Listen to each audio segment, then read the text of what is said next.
Hello, everybody, and welcome to this 10th episode of webinar series of the Geneva Center for Security Policy on global risk, global crisis, and global consequences. My name is Jean-Marc Quickly, and I'm the head of global risk and resilience at Geneva Center for Security Policy, GCSP. The GCSP is an international non-profit foundation physically based in Geneva, Switzerland, comprised of 52 member states and now 53 in its foundation council, of which all the permanent member of the Security Council.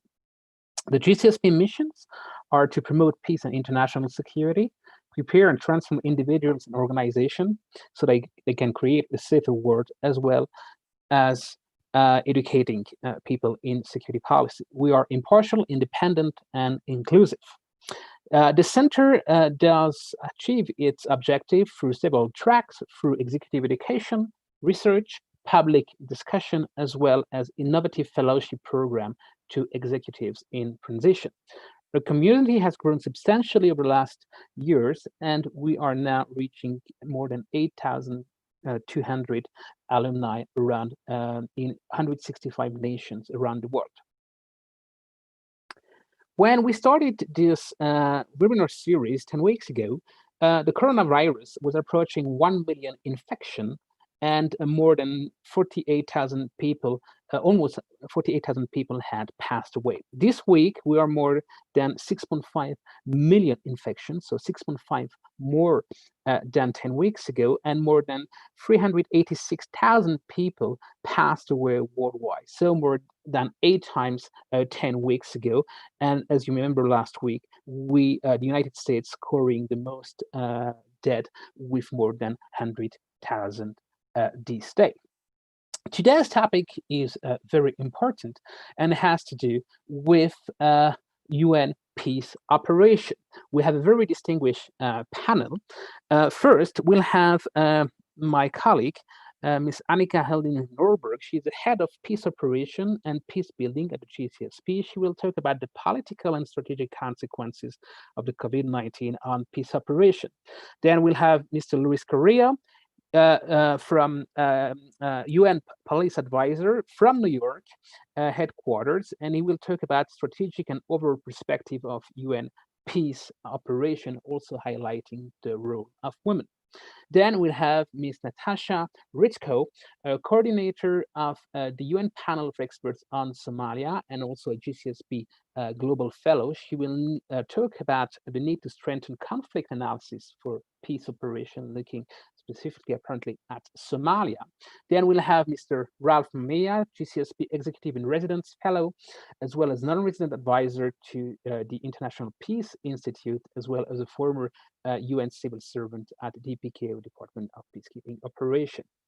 Then we'll have Ambassador Yvette Stevens. She's the former permanent representative of Sierra Leone to the United Nations in Geneva, and also a GCSP executive in residence. She will bring the host nation perspective of peace operation. And finally, not least, Dr. Mike Kelly, President Palantir Technologies Australia, but also former Minister for Defense Material in Australia. And he will talk about the use of new technology and big data to strengthen UN peace operation.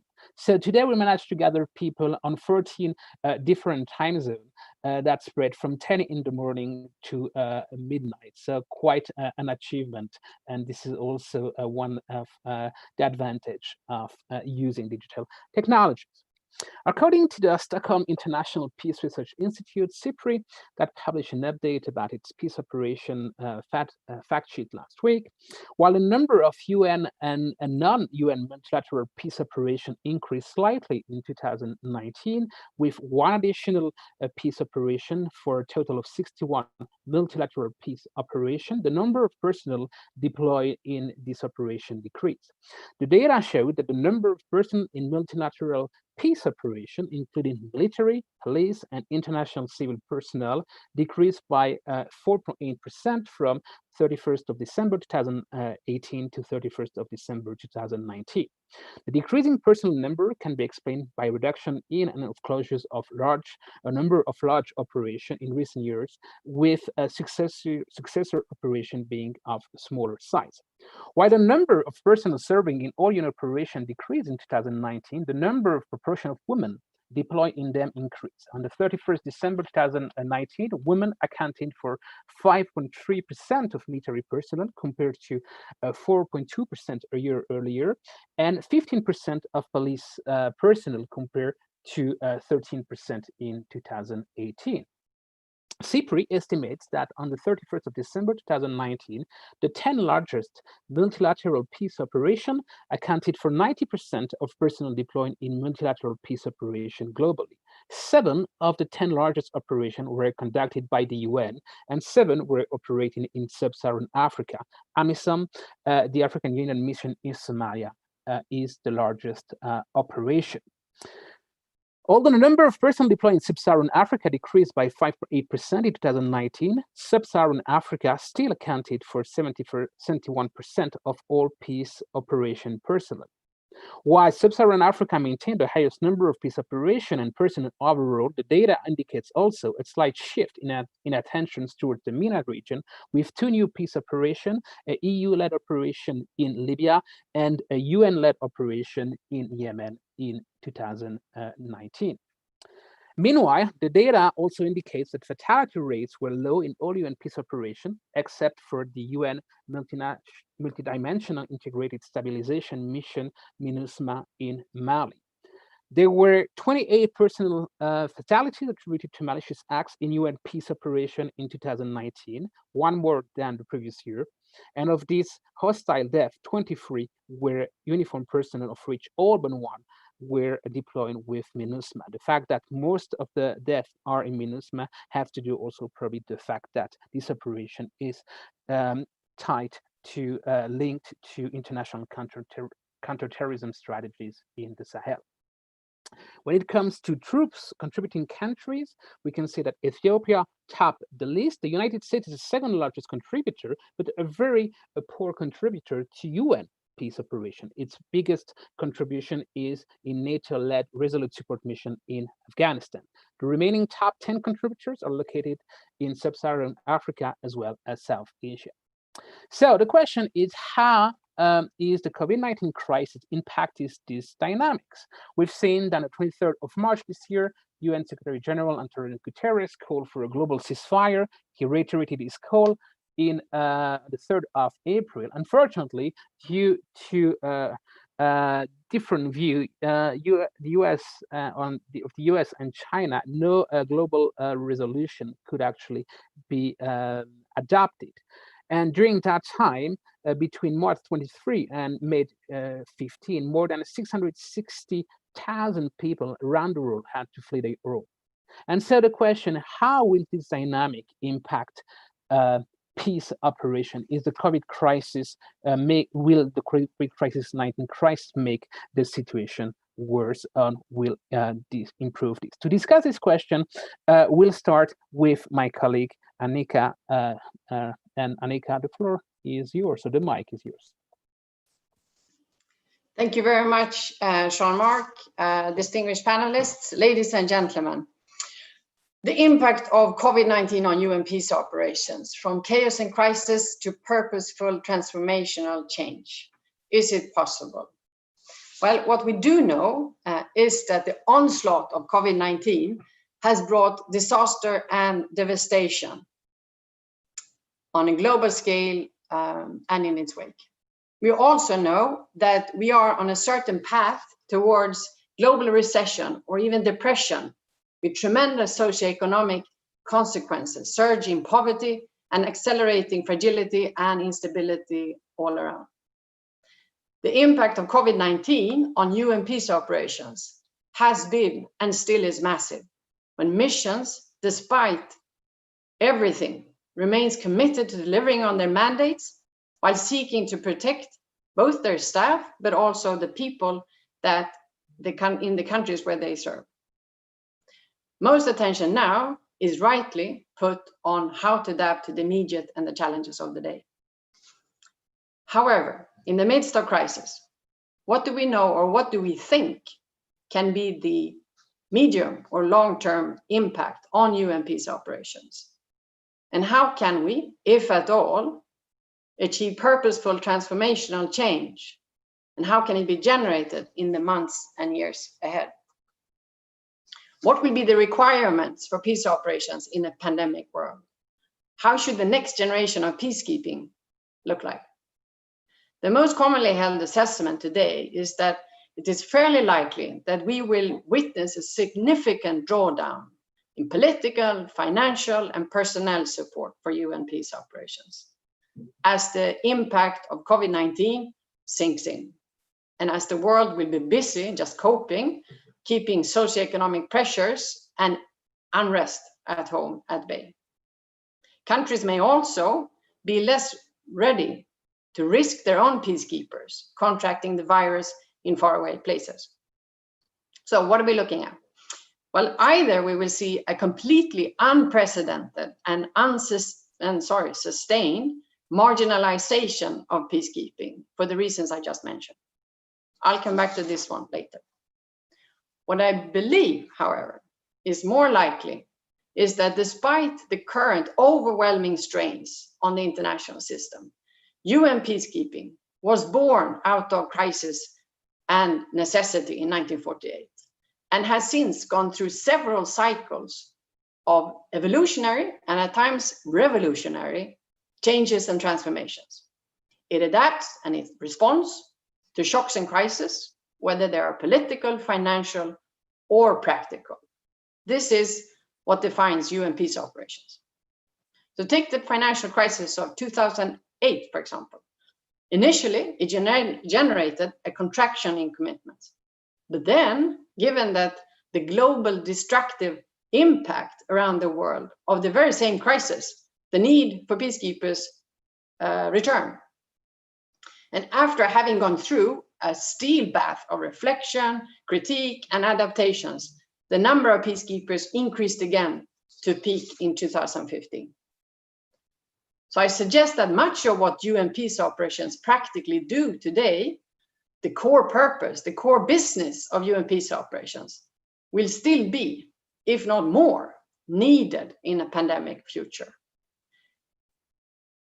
in whatever organizational form this will be delivered in, given the political upheavals that are currently underway. Now, I would like to highlight 4 areas in particular where we are potentially likely to see new and transformational change being accelerated by COVID-19.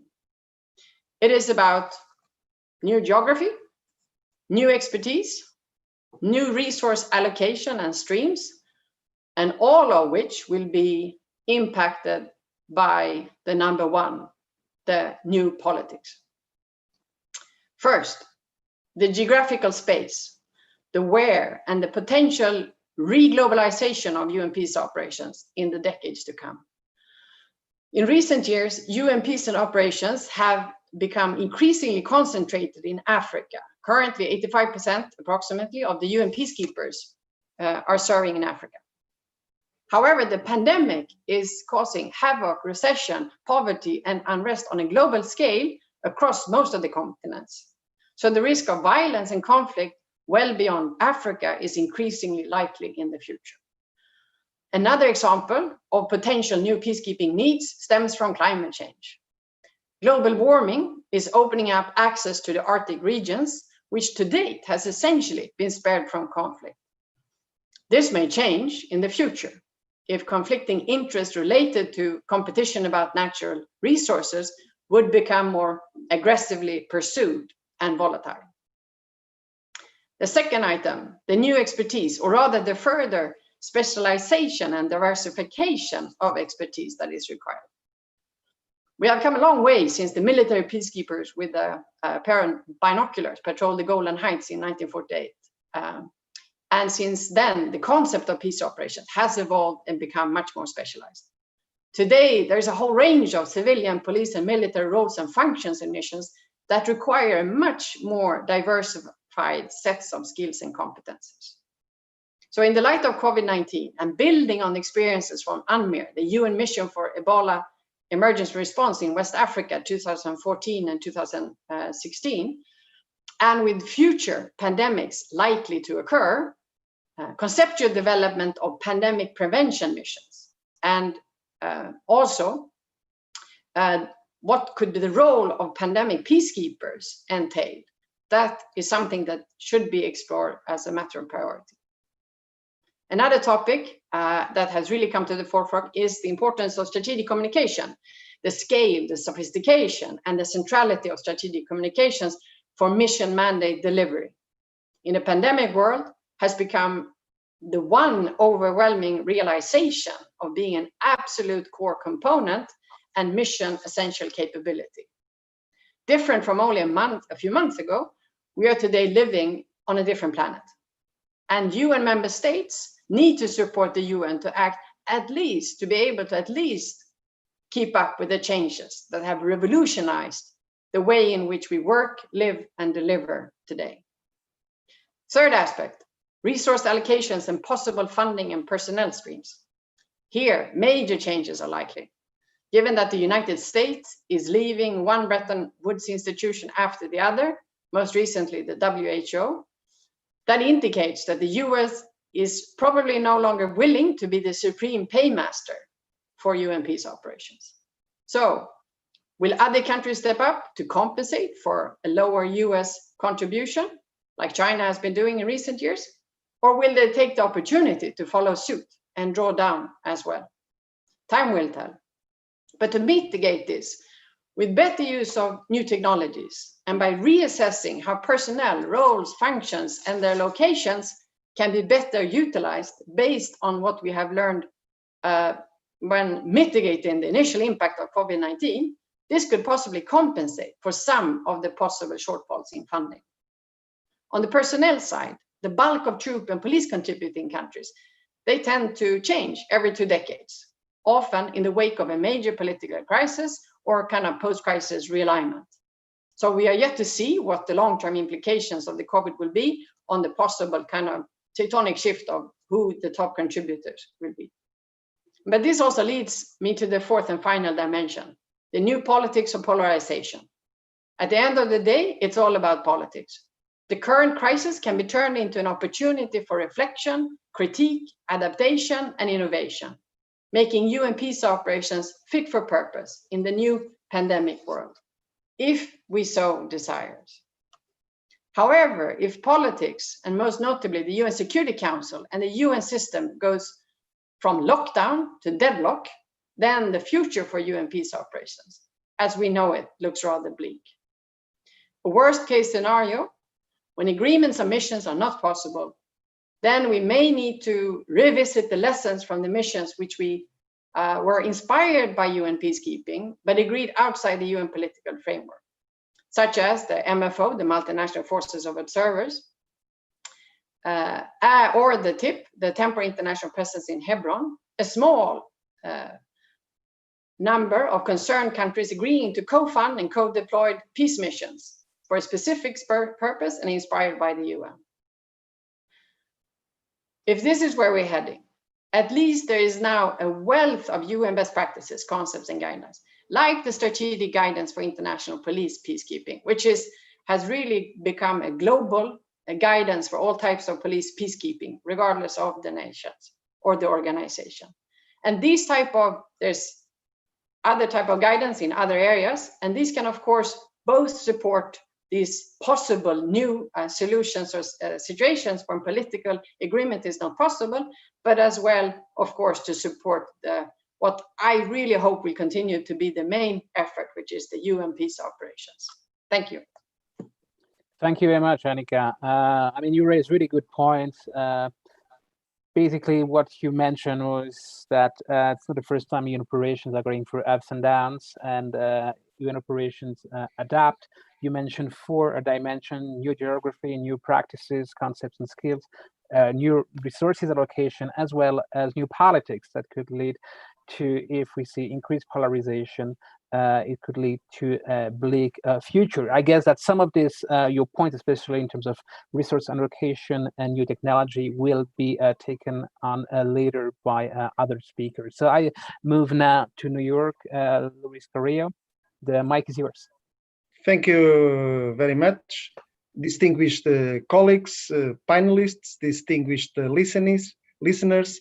Good morning, good afternoon, good night, wherever you are in the world. And let me first thank, of course, Geneva Center for Security Policy, and particularly NICA, for organizing this event. And the United Nations Police is very honored to be present, as we believe that also the police occupies a unique role, particularly the UN, amongst the world's police, with 11,000 women and men from all the member states, at this moment 90 countries, serving on the front lines of 14 missions across the globe. As we know, in conflict and post-conflict context, the vulnerable groups are usually the ones more affected. Speaking particularly in terms of peacekeeping, last week we observed here the Day of UN Peacekeepers with the theme Women in Peacekeeping. In the United Nations Police, we have already surpassed the goal that we had for 2020. And let me tell you that for 2020, in terms of women police officers serving in peace operations, but at all levels. And I would highlight that currently we have 3 missions led by senior female police officers. This pandemic, of course, the theme of what brought us here today, brought the essence of the United Nations Police into greater focus. Of course, we work in an integrated way with the civilian component and the military in a peace operations.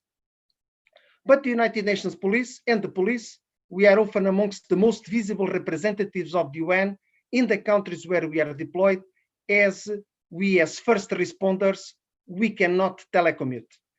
We continue supporting, of course, even in times of a pandemic, the host state authorities to maintain law and order, protect civilians, and engage local populations through patrolling and community policing.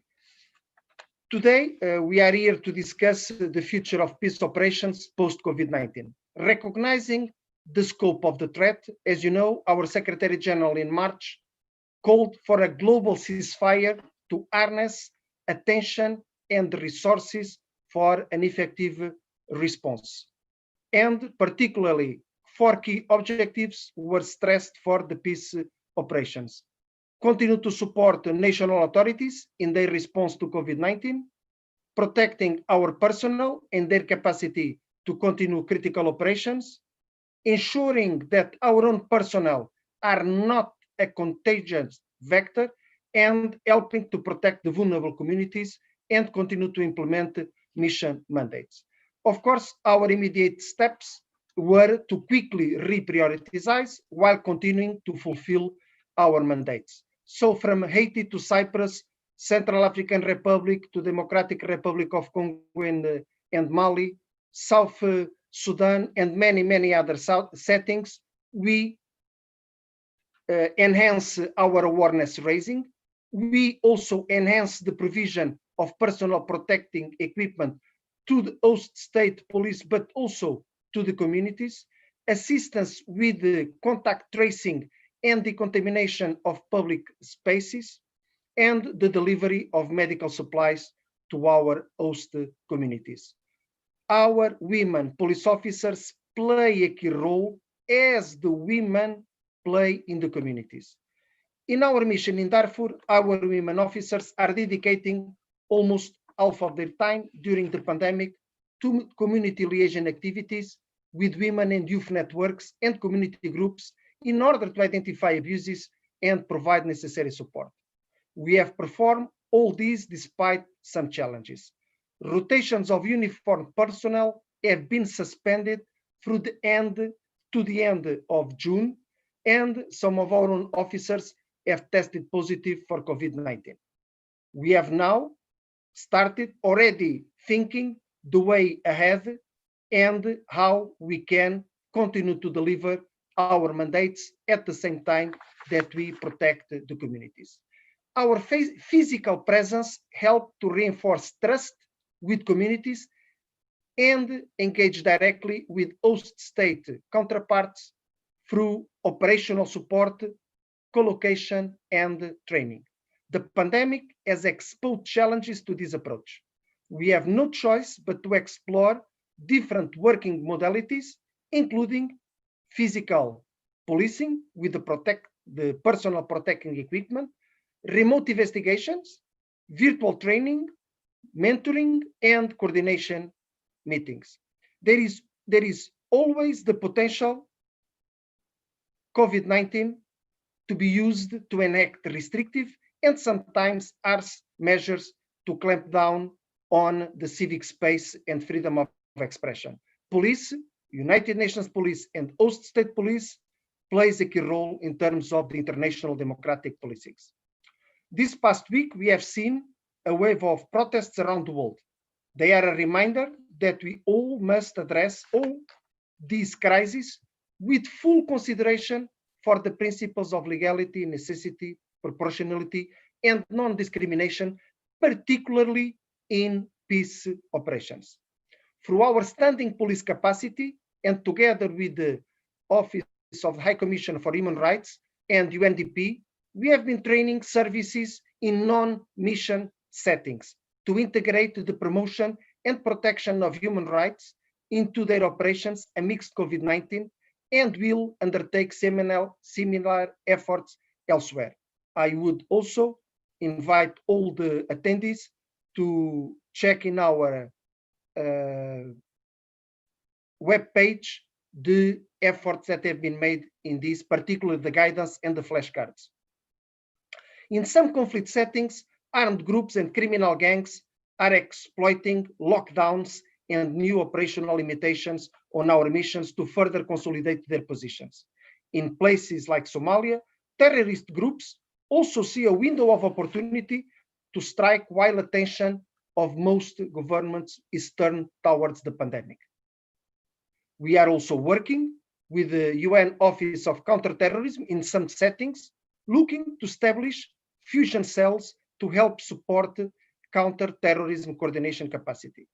We should consider a future where there will be more peacekeeping operations, focusing on reinforcing state institutions, protecting civilians, and supporting third-party counter-terrorism operations.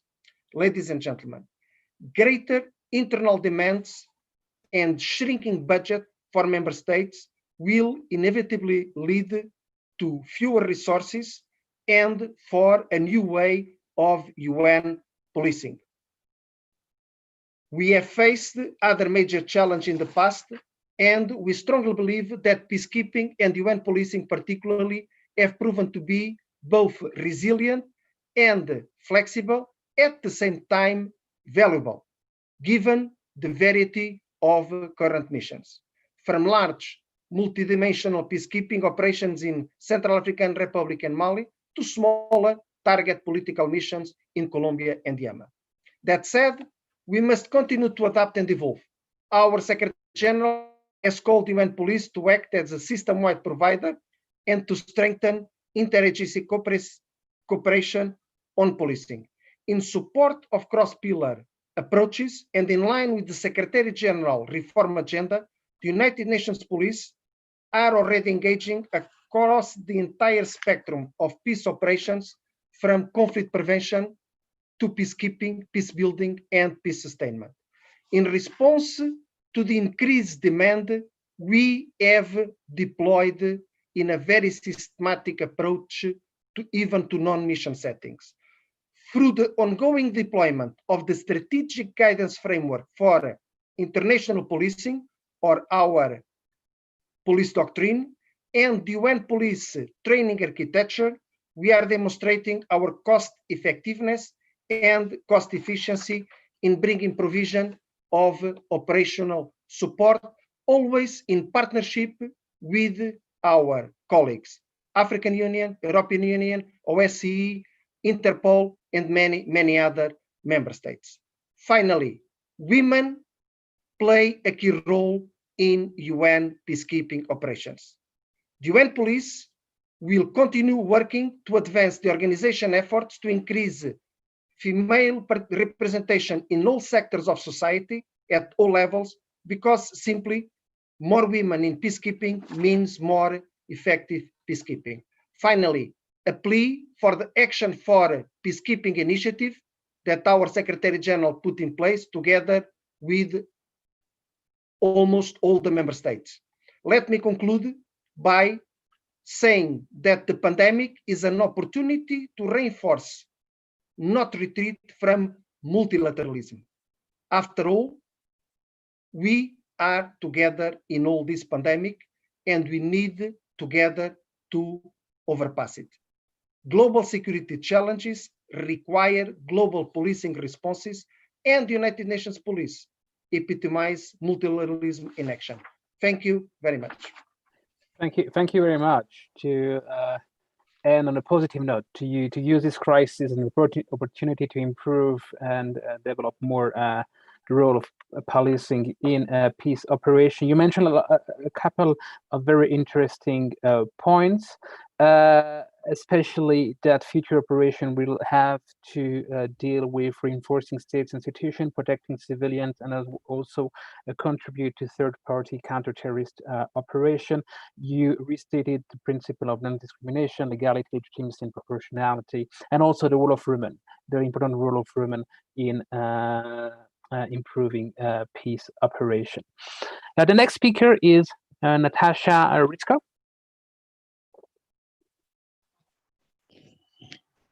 Thank you. And thank you so much to the GCSP for inviting me in. One of the things I really appreciate about this family is that we have so many different perspectives, so many different angles and lenses that we can bring together. And I think that's fundamental if we want to have a positive change coming out of this particular crisis.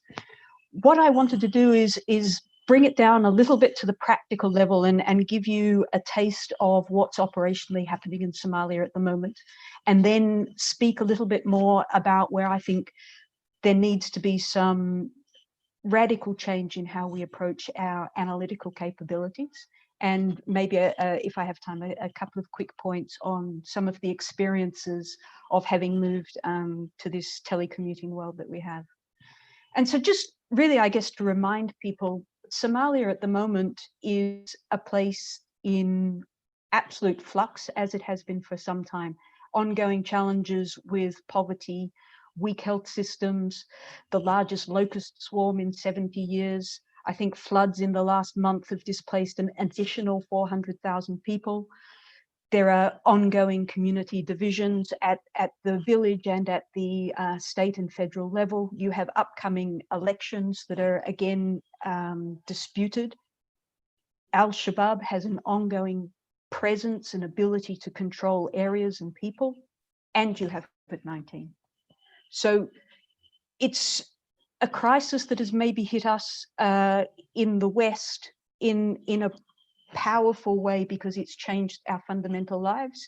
It's an additional challenge to most of the places where we have peacekeeping operations deployed. So just to bring that perspective, at the moment, and this again speaks massively to where Somalia is in their development stage, they have some 2,200 recorded cases, and I think still under 80 recorded deaths. But the big question is, what's their capacity to even monitor these things? Many of our countries are discovering recording deaths in real time is a huge logistical challenge, and something that places like Somalia, with all of their other issues, are really going to struggle to have an accurate idea of how that's happening, and certainly not possible in real time. As Jean-Marc mentioned, at the moment, I'm working as the coordinator with the panel of experts on Somalia, which is one of the Security Council tools that's deployed in the sanctions area. And we have a lot of crossovers in the priorities and issues that we deal with as compared to either the political mission or the AMISOM mission. And again, to give some concrete examples of what we're working on at the moment, it's largely focused around the adaptability of al-Shabaab during this period. Al-Shabaab has always been an organization known for its adaptability, and one that those trying to build a peaceful Somalia have tried to keep up with. And this is the range of things that we see them exploiting at the moment. One is financial flows. This is a very well organized business as well as ideological model, and how they are able to adapt and analyze what is happening and where the opportunities are to exploit financial flows is very, very interesting. There is clearly an increased freedom of movement for actors such as this. The operational tempo of peacekeeping missions has been impacted and has to be impacted, both in terms of their internal health and safety, but also from the realities of pauses in troop rotations and trying to reorganize their work. As impressive as the job they're doing, there is an impact. But it's not only inside Somalia that the freedom of movement has increased. Whilst we're tending to be spending a lot of time at home or in lockdowns, movements of foreign fighters are more on the increase as those patrols are less. So we're certainly monitoring who's looking to move into the country and what skills and expertise they may be looking to spread within the country as well. Propaganda and disinformation, the communication side, Annika has already alluded to it, it's enormous. The flexibility and ability to adapt and communicate with communities in a way that absolutely resonates is something that all countries facing terrorism or insurgency movements face, and it's absolutely something that is happening on the ground today in Somalia. Huge challenges. And in the midst of that, AMISOM has negotiated their new mandate last Friday, and I think we can probably find some really interesting lessons learnt from that process as we consider moving forward in adaptability. The reason I wanted to talk about some of those practical ideas is just to highlight the breadth of understanding that those of us operating in these environments need to have. I've talked about financial sectors, I've talked about health and health systems, agricultural issues, counterterrorism issues, communications and propaganda issues. There is an awful lot that we're asking our peacekeepers to understand and react to be effective in their work. It's something that requires an increased perspective, I think, and this is maybe an area where we've understood for some time that it's not a strength, but the impetus that might be able to come from this kind of crisis to really take us up a level is a great opportunity. If we talk about reporting, UN organizations are very strong at reporting. I think we're getting better and better at data collection. If you look at the opportunities we have, and I'm sure others will talk more to this, with new technologies to gather this information, there's been huge advances. Where we can still make, I think, some very big improvements is how do we ensure that we have the multiple lenses that I've mentioned coming to give us the understanding? How do we make sure that we have a longitudinal and dynamic understanding of what's happening in these environments? Common country analysis is something that I think's got people a lot more on the same page in a UN country team context, but maybe not something that is able to give us the dynamism that we need in ongoing conflicts. We also need, thinking about that, to look at what information do we want in a public UN document with all of the political realities that involves, and what information do our decision makers need to operate in these environments. So we need to have multiple levels of information flow, multiple audiences. I don't think this is something that we should be asking peacekeeping missions to do on their own. It's not something that they have that breadth of understanding. They don't have historians, economists, anthropologists all within their teams. And the more that we all sit within that kind of an environment, the more we start, I think, to think in a similar way. So I would propose that we look at bringing this different view also from the outside, needing to find ways that the peacekeeping budget still invests, because it doesn't come without a cost, and also that the peacekeeping hierarchy feels an ownership of. So I think they're particular challenges, but ones that we can find ways to overcome. One of the things that young analysts, particularly in missions, be they military missions, peacekeeping missions, tell me is they're not connected to the decision makers. That's something we need to change. And one of the key ways to do that is to ensure that our decision makers, and that's at the strategic, operation and tactical levels, are asking really good questions and commissioning very useful analysis, not simply looking at monitoring, not only coping with the reports they need to cope with every day, but also having a forward-looking aspect to that. So I think there's an opportunity, given the kinds of changes and the pace that we've been able to make change at during these last 3 months, to really re-look at some of these issues that have sometimes felt too hard. And I think that's something that we should look at. And just very quickly, because I know we have a lot of speakers, I wanted to touch on one of the classic lessons learned that will come from this period is how well we've all been able to adapt to webinars and to remote working. What we need, I think, to do is also be very honest and look at where that doesn't work. Where do we need to prioritize face-to-face interactions? Because this is a large part of how we do business and what the footprint of missions will look like on the ground. And there are certain areas where face-to-face is absolutely required. There are others, and we're learning, where it's not quite as essential. Certainly some of the analytical capacities that I've been talking about do not need to be sitting physically on the ground in the mission. And if that can free up resources for those that need to get beyond the compound and interact with the communities, civil society and governments, then that would be a resource very well spent. But I think I would leave it on a positive note that the amount of adaptation that's happened over these months is massively impressive, and something that we need to build on, both in terms of attitude and substance. Thank you.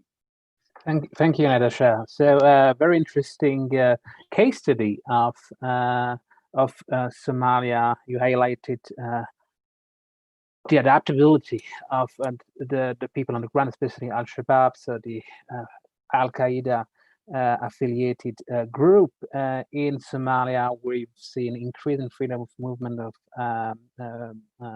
foreign fighters, as well as the war of information, the control of information, propaganda. And basically, you mentioned that we've seen tremendous adaptation over the last 3 months, and that although we move into the digital world, not everything can be done remotely. There is a need for physical footprint, face-to-face interaction. So very interesting takeaways. I would like to remind our viewers that you can ask your question using the Q&A tab that is at the bottom of your screen. Please use this, as we'll have a round of Q&A at the end. The next speaker, Ralph Mea, the mic is yours. Thank you so much.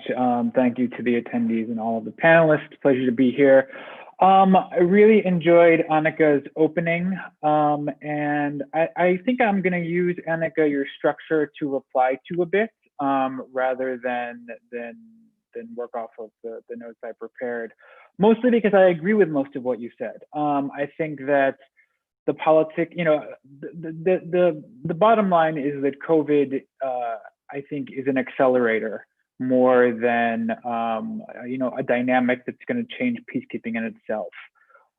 It's taking a lot of trends and a lot of dynamics that were already in place, and just we're fast forwarding. As Jean-Marc said, we've begun to see budget cuts in peacekeeping. We saw them under the Obama administration, and those are continuing, and they will continue at a faster pace. We've also seen, I think, there's been a fatigue in our large missions, particularly in Africa, and I think that will continue. And the polarization certainly has, is more evident than ever. I don't think it's a result of COVID, but it is certainly come to the fore in the last few months. So what does that mean for peacekeeping going forward? I think with regard to, what you described as the politics, I agree. I think we're going to be looking at more missions that are developed in a multilateral, but not necessarily in multilateral manner, but not necessarily through the Security Council. That is going to be a heavy lift for some countries.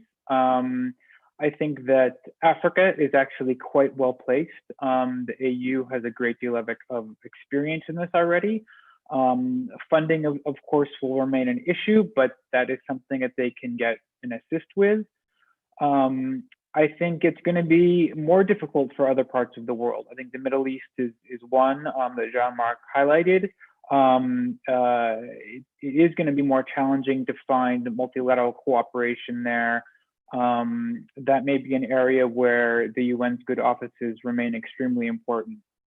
Going to some of expertise and resources, and I wanted to reply to Natasha a bit here. I mean, there are so many aspects of, of this entire discussion that are already, the answers are already out there.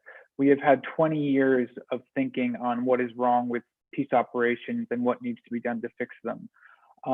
Since the Brahimi report, much of which was repeated in the high-level independent panel on peace operations report, those recommendations still stand.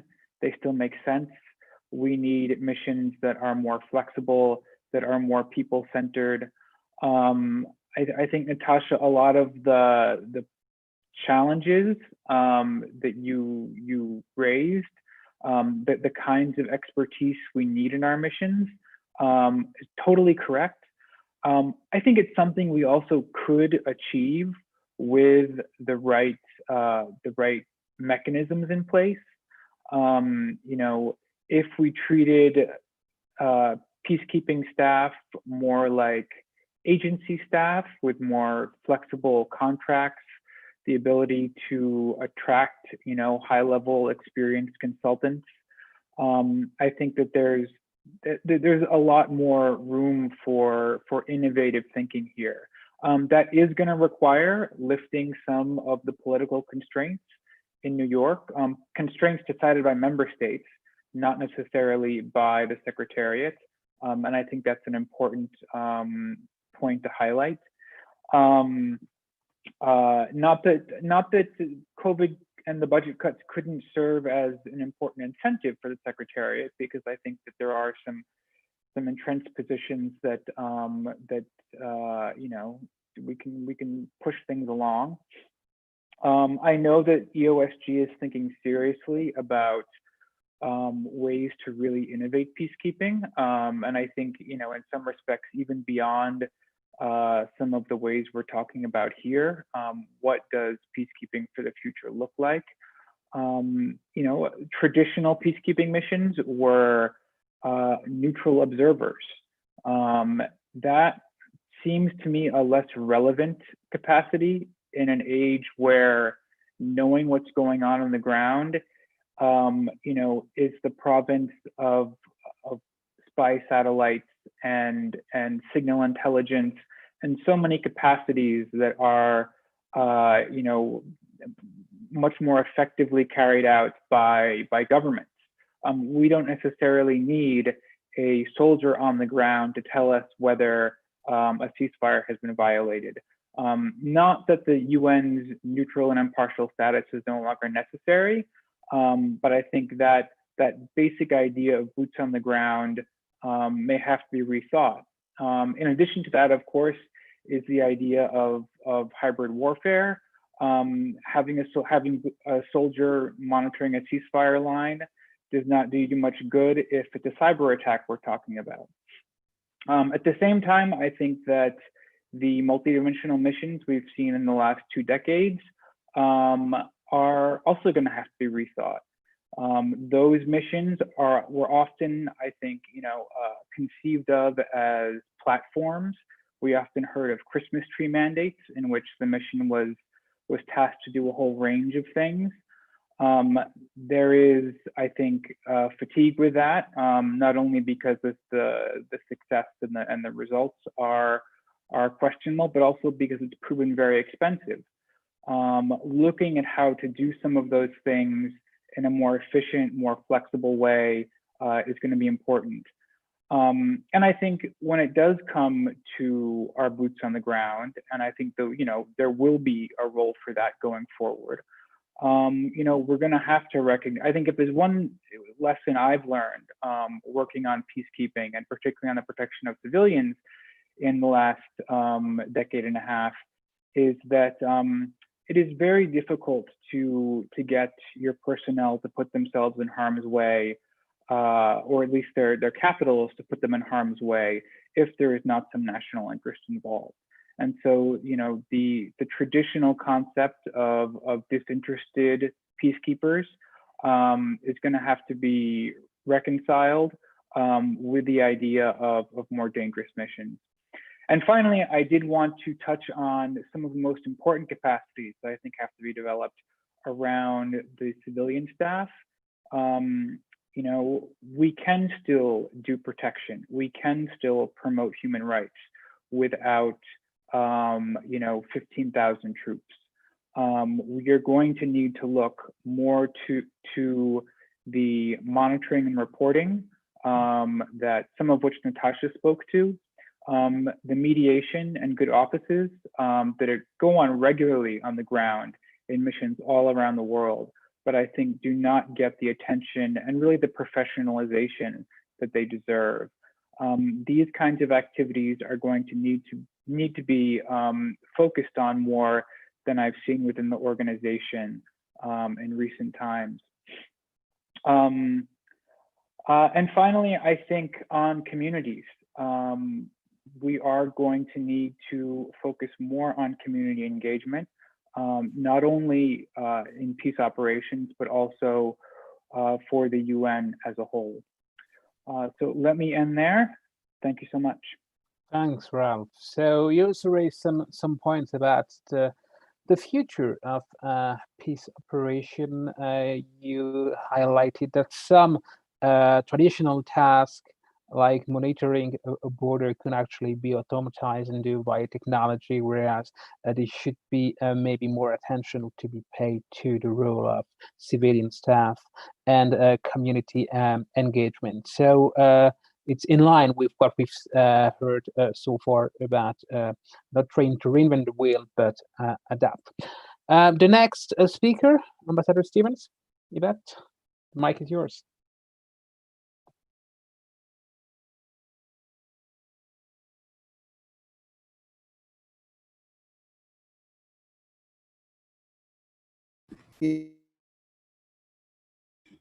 Yeah. No, I start by thanking the organizers for making me a member of this panel and to give me an opportunity to talk about a peacekeeping operation that had a lot of positive in comments after it happened, and that is the peacekeeping operations in Sierra Leone.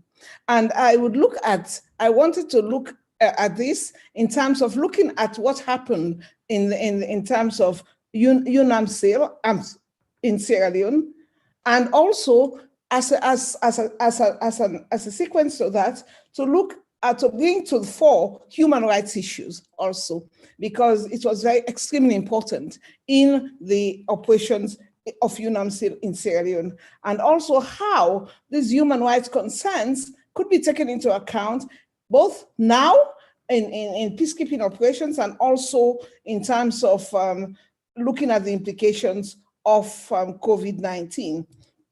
Now, the UNAMSIL was instituted in 2007. In 1999. In 1999, it was just after the UN experience of peacekeeping in Rwanda. And for the first time, or maybe for one of the first times, human rights issues were drawn into the mandate of UNAMSIL. It's specifically stated in the Security Council Resolution 1270 to ensure security and protection of human rights. And included inter alia respect for human rights, and another resolution on UNAMSIL also established it as a force established to ensure the rule of law and protection of human rights in Sierra Leone. Now, what did the mission do that became very effective? First of all, it set up Human Rights Committee made of Sierra Leoneans and pro-democracy institutions, as well as in most of the country's district, it trained local human rights advocates who in turn trained human rights monitors and activists. In addition to training, the activities of UNAMSIL itself address civil, political, economic, and social rights.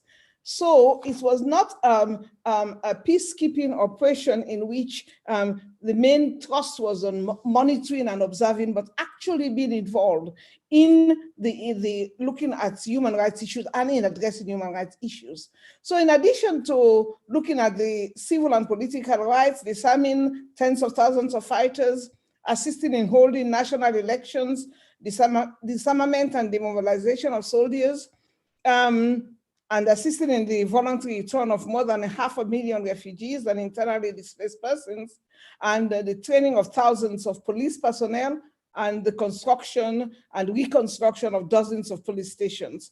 It also addressed some issues relating to economic and social rights. It contributed towards the rehabilitation of infrastructure and bringing government services to local communities. It also helped the government restore its authority and social services in areas previously controlled by rebels. UNAMSIL assisted the government in setting up a Truth and Reconciliation Commission tasked with healing the wounds of war by bringing together perpetrators and by bringing together perpetrators and victims of atrocities, and also worked with UN agencies to implement quick impact and income generating projects to provide jobs to thousands of unemployed youths and ex-fighters and basic services to local communities. In 2007, UNAMSIL was replaced by UNIOSIL, which was given a mandate particularly to help consolidate peace in the country and also to cement UNAMSIL's gain and to help governments strengthen human rights and realize the Millennium Development Goals and improve transparency and hold free and fair elections. So basically, UNAMSIL was one of the first missions, peace missions, that really went beyond the goal of monitoring and of peace agreements, but also in terms of getting involvement in addressing human rights issues, be they civil and political and economic and political rights. The interesting thing about this, that it happened in the late 90s and early 2000s, is that it set a pace. When Ban Ki-moon went to end the operations, he hailed the experience in Sierra Leone as indeed one of the success story of peacekeeping and could be a model for successful peacekeeping. Following that, many of the peacekeeping operations, of course, had elements of what were clear in UNAMSIL as part of it. Now, basically, if we look at these operations and how the operations of this type are affected by COVID-19, we could see that in the light of COVID-19, many of these things, operations that are done by the peacekeeping structure, can also be affected, and some of the means of addressing them, if we look at, and I'm looking at this, I'm looking clearly putting focus on human rights issues. If we look at human rights issues and training, for instance, reaching remote communities, having to deal with that in the light of restriction of movement, where technology would come in, the need to look at technologies, and I think the next speaker will be talking at technologies, to look at technologies that can facilitate training on human rights issues while remotely, so that, you know, there's not that movement required to go and train people. Also, the use of e-payment for transfer of funds to support human rights activities in remote locations, and the use of satellite communications to transmit messages and training. One could see concessions from satellite operators. Another thing that could happen would be the working with regional and sub-regional groups. And I think the previous speaker referred to this. UNCL set the pace in terms of UN peace operations working with a sub-regional group, ECOWAS. And this is something which should be looked at more clearly in post-COVID, because that would avoid duplication of efforts and reduce the cost of operations.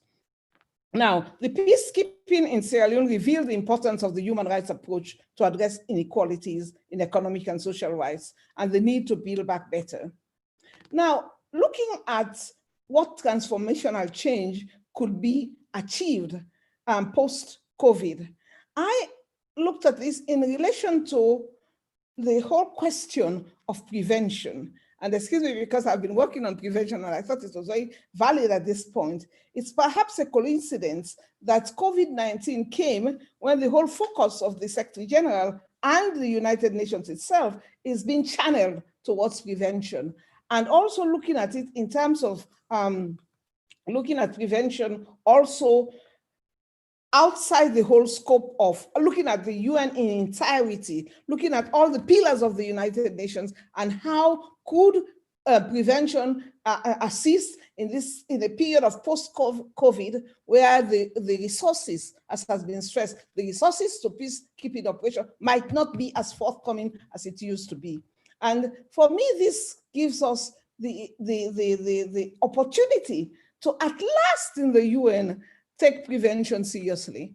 There has been a lot of lip service to prevention. Every new Secretary General comes and talks about prevention, and everybody says, yes, prevention is better than cure, we all know it. But then what steps are definitely taken by the UN system itself to prevent conflicts in the first place, which would necessitate the need for peacekeeping operations. And basically, what I looked at recently is looking at how prevention could start before countries actually fall into conflict situations.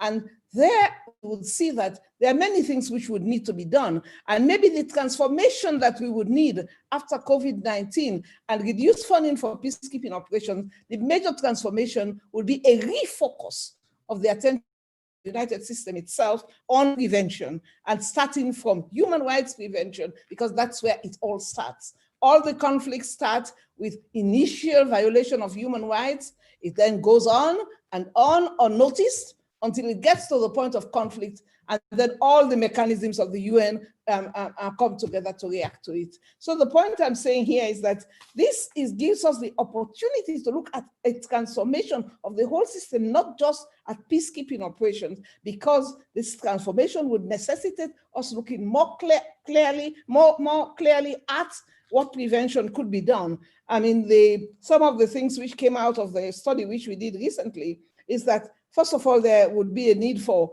greater participation of human rights mechanisms and human rights advisors at in country teams, as foreseen in the Secretary General's call to action on human rights. And also that in the reviews that the Human Rights Council does of all states, where the recommendations present a compendium of clearly identifiable actions to be taken to address human rights issues, assistance needs to be provided wherever needed to implement these recommendations. Also, greater efforts for the Human Rights Council to conform to paragraph 5F of the General Assembly resolution, which established the Council itself, namely that the Council should contribute through dialogue and cooperation towards the prevention of human rights violations and respond promptly to human rights emergencies. If we think that prevention is expensive, then think about the cost of non-prevention. Indeed, a study by the Universal Rights Group this year revealed that a UN prevention strategy that emphasizes primary and secondary prevention with the central and integrated involvement of the human rights pillar could save the states and the international community billions of dollars and made the economic case for prevention. So I'm sorry if I drifted out, but because I feel that when we are looking at these things, we have to go beyond and look at the UN as a system. And because if we're now talking about, let us try to work with less resources, then shouldn't we be looking at prevention so we do not have to have many more peacekeeping missions that are necessary? Thank you, I'll end there. Thank you. I think the message has been clear. It's about prevention, focusing on prevention, not just in UN operation, but the entire UN ecosystem, and taken from also the experience of the COVID-19 that it's better to close the border as soon as possible to quell the propagation, so the economic risk would have been less important. Remind again our viewers, if you have any questions, please feel free to use the Q&A tab. And now, last but not least, Dr. Mike Kelly from Australia. Very thankful that you join us, because it should be now 1 in the morning for you. So that's quite an achievement. Okay, so Mike, the mic is yours. Thank you, Jean-Marc, and it's a great privilege to be a member of this and participate in this panel, and particularly my long-standing friend and colleague, Annika Hilding-Nordberg, has made such a great contribution to peace operations thinking over the years. It is very timely, I think, to build on the comments, particularly Natasha and Ralph and Yvette really pointed to the issue of how we remote our response to human security, prevention of conflict, management of conflict. And really, a lot of the issues that we're talking about here are not historically new. There have been pandemics and upheavals all through history that have amplified interstate and social fault lines and generated political polarization. But I think what we've been seeing, over the last 50 years in particular, there's been an amplification of a lot of this due to a whole range of dynamics. And I think that was actually well spelled out in Robert Kaplan's article, The Coming Anarchy, back in 1994. And he talked then not only about the impacts of the fall of the Berlin Wall, with the phenomenon of ungoverned spaces, failed states or dysfunctional states, and fracturing ethno-nationalism, but also the increasing effects of crime, corruption, environmental degradation, famine and disease, and really globalization.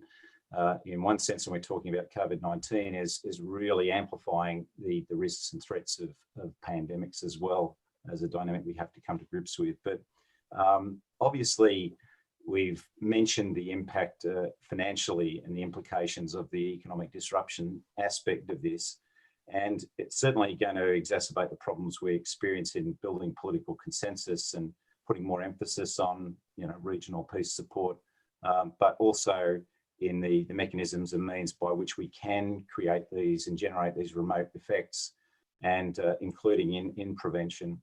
But I think also the UN will preserve a role there in developing doctrine and training and standards for the activities that we do engage in. And I think the advances that were made, for example, in the integrated mission planning process, were of great assistance in awakening people to the need to have the capabilities that are essential as we move from the interpositional peacekeeping role to the multidimensional peacekeeping dynamic. So effectively, in relation to the financial impact, there's going to be a premium on accountability and efficiency in funding support. It also comes back to some of the issues that particularly Natasha raised about counterterrorism financing. We've seen unholy alliances between, for example, Hezbollah and South American drug lords, and and the way financial transactions happen globally to support those actors and ISIS, for example, who fund and support their activities in these ungoverned spaces and developing conflict and genocidal activities. So there is a massive role to play in bringing that under control. But corruption's also been a major factor in creating security challenges and destabilization, and in really posing huge problems for the post-conflict reconstruction effort. And it was former UN Secretary General Ban Ki-moon who estimated that corruption devoured about something like 30% of all development assistance or aid money that never made it to its final destination. So that points for the need to us to invest in much effort in good governance and accountability measures. And I'll talk about the technological answers to that question. But in the past, that has been expensive to do. And it's why we do need to look to technology to try and bring that under control and to complement the institution and culture building that we do have to invest in to create less corrupt environments. And so that also leads to how we create performance-based approaches that can be monitored and analysed for effects as well. So in addition to COVID-19, we're also seeing the exacerbation that climate change is bringing to the table, and Natasha talked about the effects that are happening in Somalia. We're seeing there's been many academic and military analyses done on the exacerbation of conflict or generation of conflict, and we've seen that, for example, in Sudan, the disruption that's caused and the breaking down of normative governance and social structures that come with the threats to the denigration of arable land and the threats of famine and sustainability that creates. But effectively, what we have to do is really come back to the principles that we've been learning ever since we moved to these multidimensional operations, and which has led to the wonderful growth of UNPOL, for example, and the effects that it's generating. But that's civil military planning and theatre structures where we've embraced rule of law strategies, reconstruction, and long-term economic issues in bringing peace and making it sustainable. So effectively, when we're talking about that, we need to acknowledge that there's been this growth of the means of accumulating and the forms of raw digital data, which has enabled us to apply better analytical and planning tools to deal with those vital components of assuring successful peace operations. And they include the efficient logistics management aspect, where we look for, say, saving money and making the best effect on the ground that we can get, enabling pandemic response and control, agri-tech to enable sustainable farming, for example, and the management of projects and investment to ensure the best value for money and accountability. So technology can be used to create simplified solutions too, like equitable distributed energy resource and efficient water management, for example.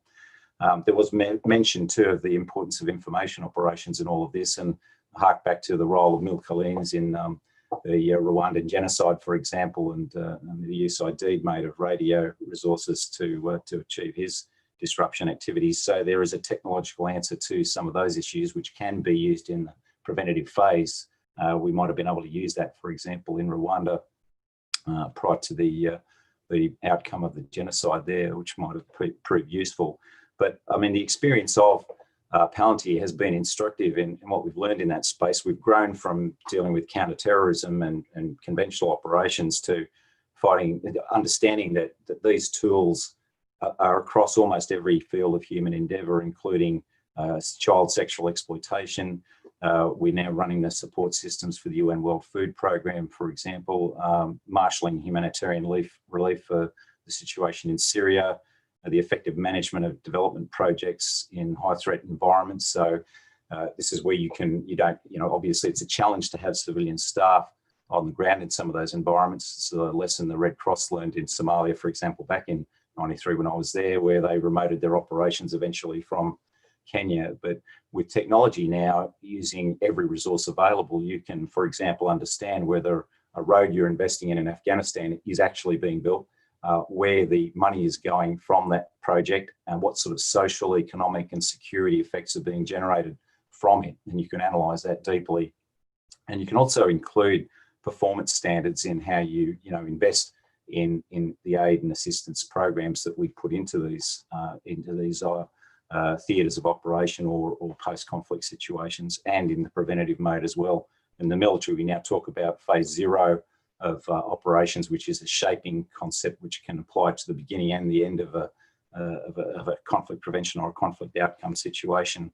But obviously, this is an area now where, even in this field of prevention of and management of COVID-19, we're seeing over 30 countries now picking up these data management tools to fight that battle. So I do believe it will provide a solution for us marshalling global effort in remote effects that we can generate to prevent conflicts and to bring to bear force on actors in areas of conflict, and to help provide the solutions that we need to bring these situations under control. So I'll leave the comments there so we can have a proper discussion, try and stick to my time limit. Thank you. Yeah, thank you very much, Mike, to highlight the role of the digital domain and data in actually contributing in a positive way to peace operation.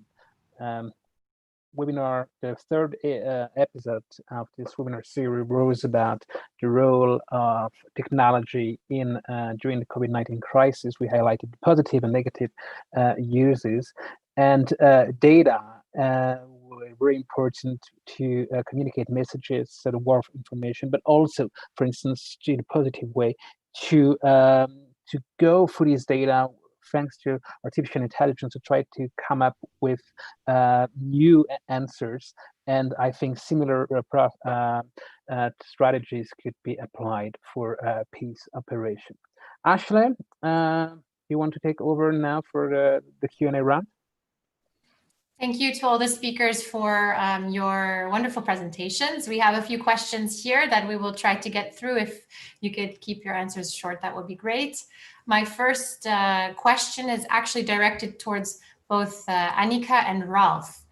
So the question is, how can we remain positive despite increased polarization? Thank you. Annika, over to you first, please. First of all, I think optimism is an attitude. It's something that you apply on whatever circumstance or situation you find yourself in. Obviously, this is not an adequate answer, but I really think if we focus on the issues, as I think many of our speakers, and one of the things that was highlighted by Louis also about the women, the strengthening of the women peacekeepers, they have been particularly also hard hit by the COVID-19 situation. But I think we're now in a situation where things are so fluid, and many of us are looking at things from a completely new situation. So how we can then mobilize everyone's engagement to find the positive, the best practices, the things that are working, and then of course keep working on the other stuff too. But I really think there's so many men and women peacekeepers, and we had the International Peacekeeping Day on Friday, which of course also highlighted the role of women, but in general for all the peacekeepers. And I think there's so many good people doing great stuff. So it's just, I think, to apply the attitude, and then good things will come. I think that's a great answer, Annika. And I think, so there's how do we remain positive generally in this time of crises after crisis. And, I think I would come back to the idea that COVID has been an accelerant, and that it hits us all harder, and that feels worse. But there are opportunities within that. And I think there are opportunities to,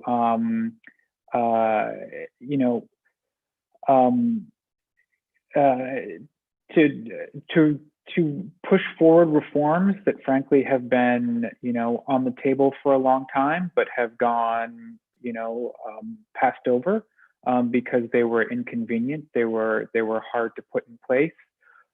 We couldn't find consensus on them.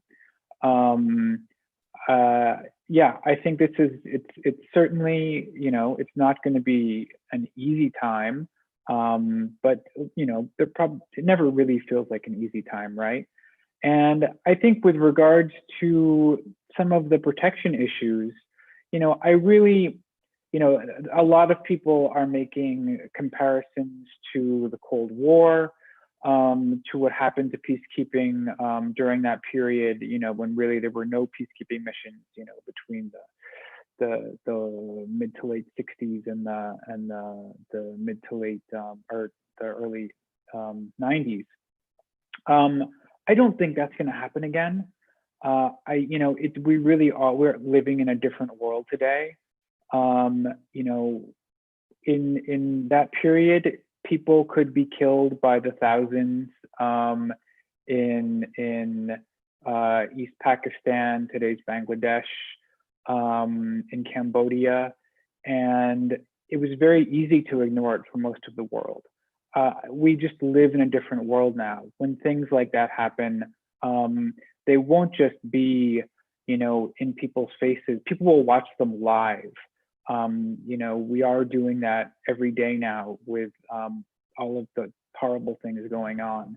And I think that is going to force change, to force people to make decisions. So we are going to continue to use the tools that we have. Those tools will need to change for all of the reasons we've discussed. But, I don't see, the broader project that we're all engaged in dying. So there's reason to be optimistic. Thank you very much, Ralph and Annika, for answering the first question. The next question is directed to Luis and Natasha. If peace operations conduct counterterrorism, is there a risk to alienate domestic populations? Thank you. If Luis Carrillo, if you would go first, please. Thank you.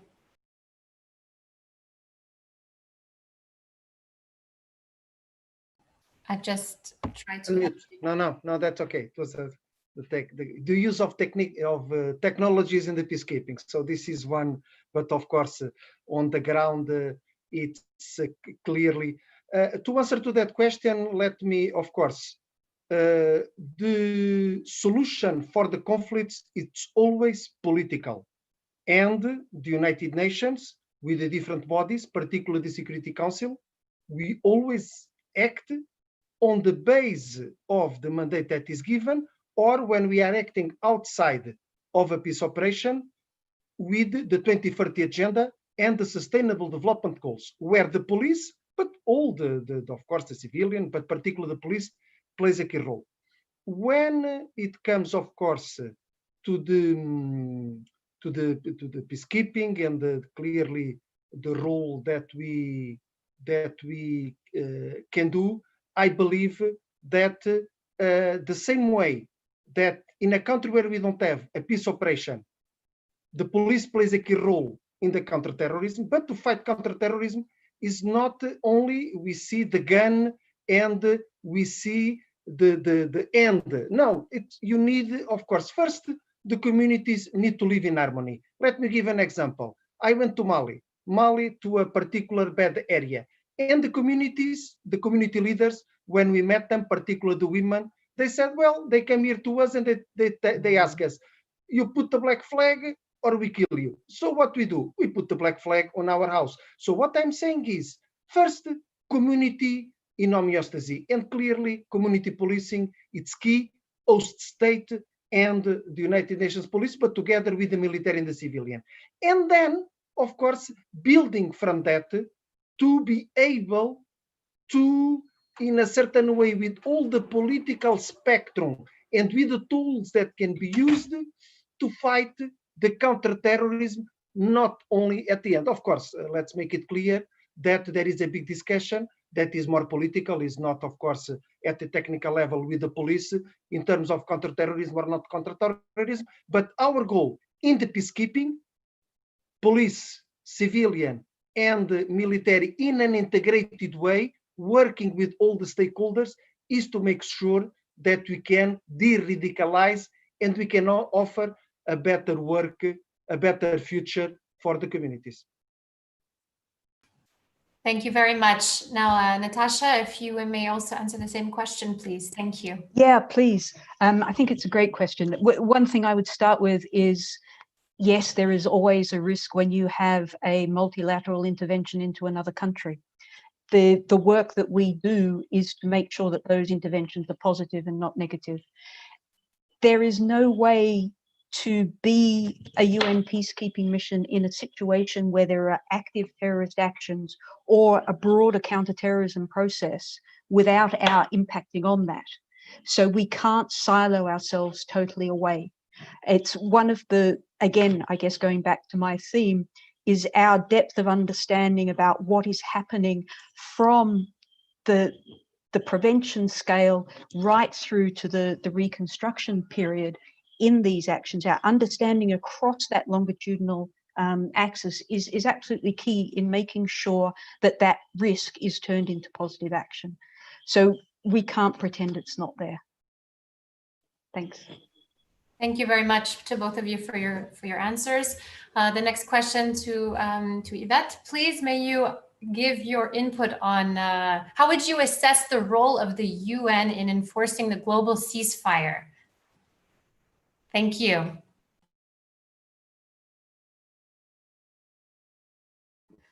I think the call by the Secretary General was a call for a global ceasefire. And even that, in the resolution in the Security Council, they could not get a resolution on that. So in terms of enforcing something which is a call, I think there's a problem there I have with the question, because the UN, how does the UN enforce something which depends on the goodwill of the various factions of the warring factions? And this depends on the goodwill of the warring factions to undertake, to respond to the call for action, and then to put in place, agree on ceasefire, which would be monitored the same way as any other ceasefire would be monitored by the UN. So I do not see the need for a special tool to enforce the global ceasefire. It's also why I want to come back to the willingness of the parties to conform, because I think there's also a question about what about those conflicts that are fought by non-state actors. Non-state actors, how do you get them to agree on a ceasefire? It will depend on the goodwill of those non-state actors. But then the role of the UN itself is not to enforce it, but to call and count on the goodwill of the warring factions to come to a ceasefire agreement that would be monitored the same way as other ceasefire agreements are being monitored by the UN. I don't know if anybody else wants to talk to that, address that question, but that's the way I could answer it. Thank you so much for your response there. Would anybody like to chime in just one sentence, or may I move on to the next question? Thank you. Okay. To Mike, a question on private companies. Private companies own most data nowadays. What are the challenges of having private companies playing a key role in peace operations? Thank you. It's a very good question, and it's a two-edged sword, data and technology, as we've seen. You just have to read the US Senate Intelligence Committee reports on the interference in the 2016 US election, but also seeing what's happening in the manipulation of social media to generate and network extremists and cause social disruption. It's a real challenge now, and there's a real emphasis on technology companies being responsible and how they handle private data. And we have to focus on standards of privacy and civil liberties in how we handle that data. It's very important that those standards are universal and we agree on what they have to be, because it is so easy now. And some regimes have tried to take advantage of the COVID situation in the measures being adopted to combat it. Have facilitated their more authoritarian agendas in some ways. So we really have to have an open discussion about privacy and civil liberties methods, and those can be baked into the technology. And responsible technology companies should also be making that part of their contractual arrangements that they enter into, so that they can actually be a mechanism for promoting the adherence to those standards. So, and the UN can play a role in effect setting those standards as well. But it is something that we've seen get a bit out of control in recent times in the way that there's been unholy alliances in the use of private data in some tech companies, or just unwitting use of that data. So it is a very live issue right now, and it's got to be a focus of every tech company to be responsible in privacy and civil liberties matters. And that should be part of regulatory frameworks that are put in place by host governments as well. Thank you very much. So we're approaching already the end of this webinar. Thank you all for your contribution. The takeaways from this webinar are that we don't have to reinvent the wheel, but we have to adapt to the situation. We can learn about agility that was displayed during this crisis. We can see that there are new actors popping up. We just talked about the management of data and the role of private companies. The question that has not been addressed because of time is also the future of non-UN peace operation. It's not just the UN conducting peace operation, but increasingly also other operation. And so the space, the UN peace, the peace operation space is getting more and more crowded with more and more actors, and that will call for more and more governance and coordination between these actors. Thank you very much for all your inputs. Next week, we'll run 2 more episodes and we'll look at regional focus. Next week's will be on Latin America. It will be on June 11 at 2 p.m. CET until 3:30. And in 2 weeks, the last episode will be on Africa. I wish all of you a good day for those in New York, a good night for those in Australia, and I see you all, well, the viewers next week on June 11th for COVID-19's impact on Latin America. Thank you for tuning in.